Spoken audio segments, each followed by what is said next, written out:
तर महाराष्ट्र नवनिर्माण सेनेत चित्रपट सेनेच्या सगळ्या संदर्भातली भूमिका काय आहे आपण जाणून घेऊया। हिंदुस्थान हा एकमेव असा देश आहे की जो सतत पाकिस्तानकडे ज्यांनी दोस्तीचा हात पुढे केलेला आहे आणि पाकिस्तान सतत आपल्यावर हल्ले करतंय। असं असताना आपल्याला गरज काय आता पाकिस्तानबरोबर दोस्ती करायची? ही वेळ नाहीये पाकिस्तानबरोबर मैत्री करायची।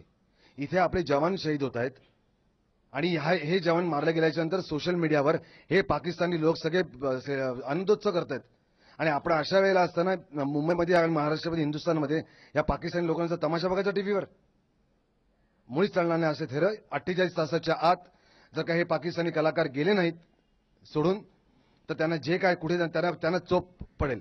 महाराष्ट्र नवनिर्माण चित्रपट कर्मचारी सेना जे पुढच्या काही महिन्यात रईस चित्रपट, शाहरुख खानचा रईस चित्रपट आणि करण जोहरचं ए दिल है मुश्किल हे दोन चित्रपट जे आता सध्या तरी रिलीजच्या मार्गावर आहेत त्यांना रिलीज होऊन देणार नाही, कारण त्याच्यामध्ये पाकिस्तानी आर्टिस्ट काम करतात।